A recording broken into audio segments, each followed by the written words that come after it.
Okay, so we have another question right here. It basically says that a student determine the Young modulus of a material in the form of wire. He uses a micrometer to measure the diameter. And now we have to describe how the student should check the wire is uniform and it has a circular cross section. So it's very simple. You have a wire here, right? This is your wire. Okay.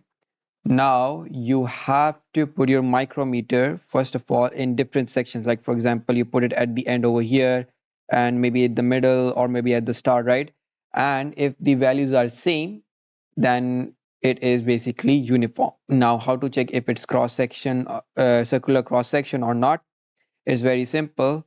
Now, what you need to do is that you need to put at any place, right? For example, if I put it here, my micrometer, then I will record the value. And now what I need to do is I need to rotate the wire, like for example, anti-clockwise or clockwise, and then record the value. If these two values are actually same, then it means that the wire has a circular cross section. If they're not same, it means they're like maybe some irregular shape, or it may have like an oval, right?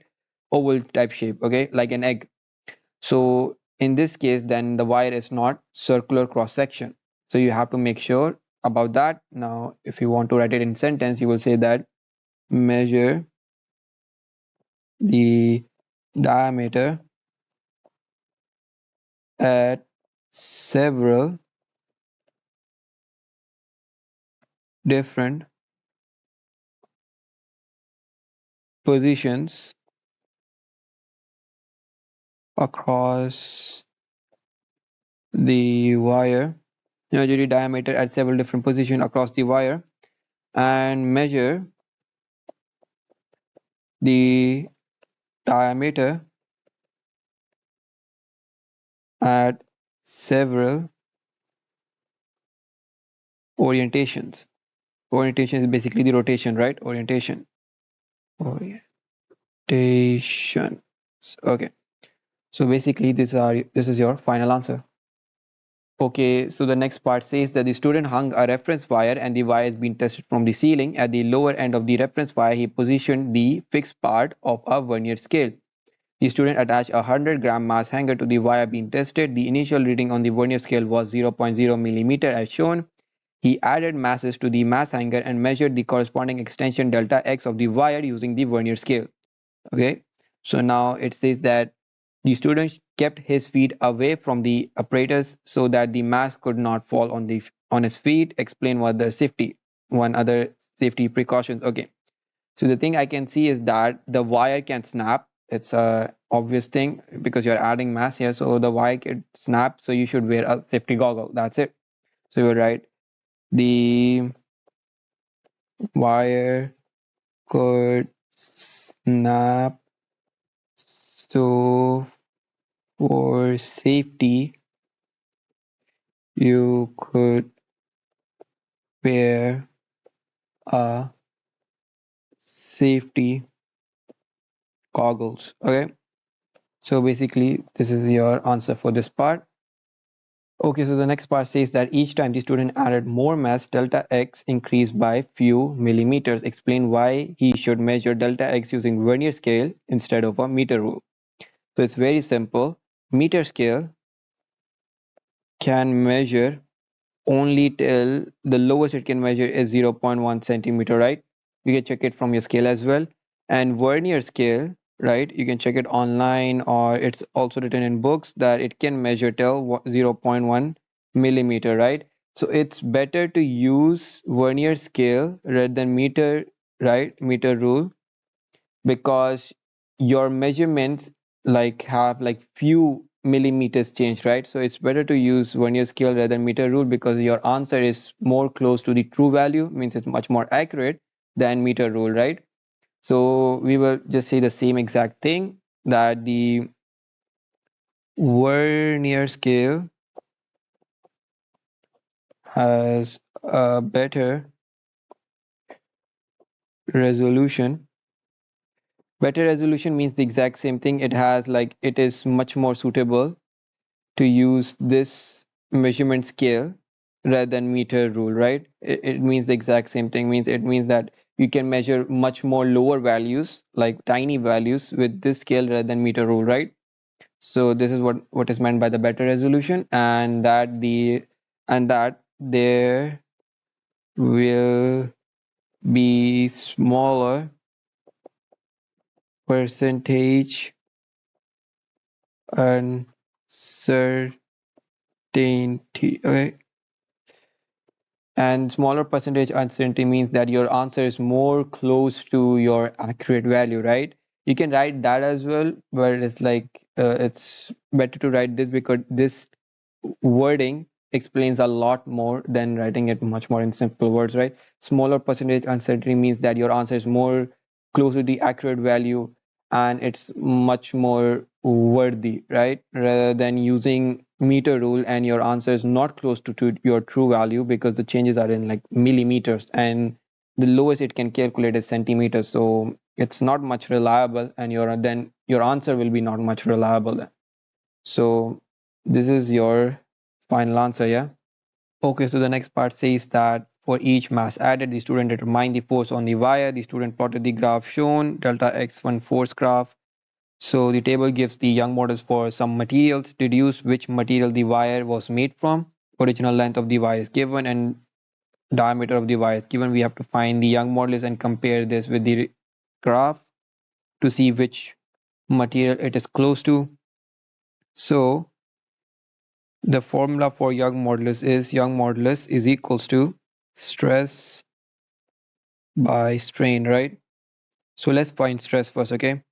Stress is equals to F by A, right? So we don't have A, so A is equals to pi r square. We have diameter, so we can convert diameter to radius by radius is equals to D by 2.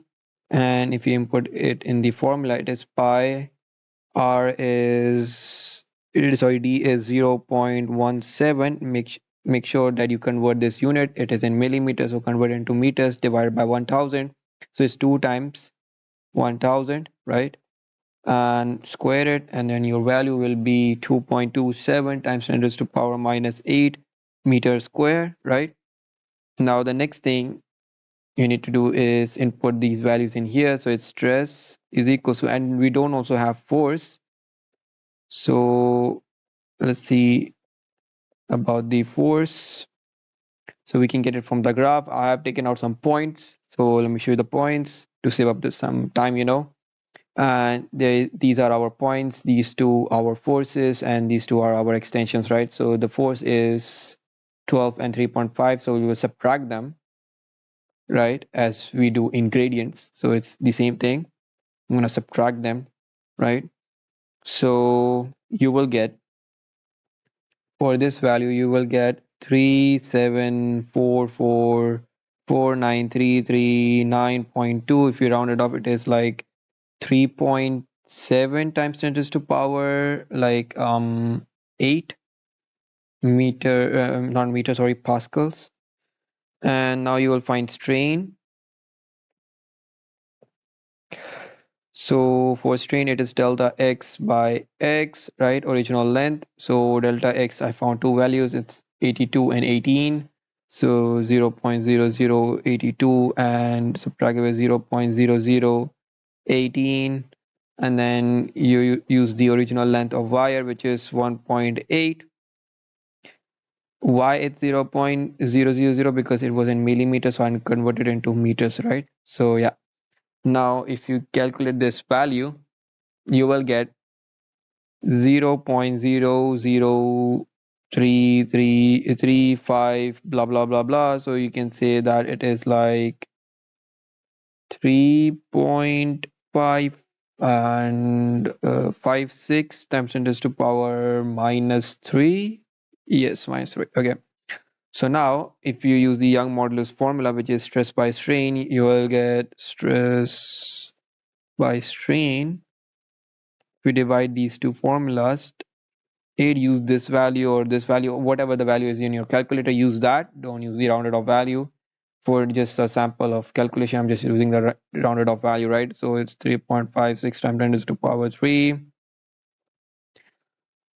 And you will get the value for Young modulus as 1.05 3 blah blah blah times 10 to the power 11. If you round it up, it will be, make sure you write it in giga. So it's like 105 giga pascals, right? Giga is like 10 raised to power 9, right? And I have moved the decimal places here as well. So it's like already took 2. So it's total 11, right? 9 plus 2 is 11. So 105 gigapascals is close to this brass. So we will say it is made from brass material, right? 105 gigapascals is close to 106 gigapascals, which is brass. So the material is brass. I know most of you have seen the mark scheme and might be wondering like the mark scheme values are like absolutely different than my values. Don't worry, you just have to select any one of these values. Some people love the gradient way where they, usually get 2 points, subtract them, and then do the values. It's not a big difference. You can just get one value and solve this whole equation, and you will get the almost like the same answer, right? So it depends on how you approach the question. So this is your final answer.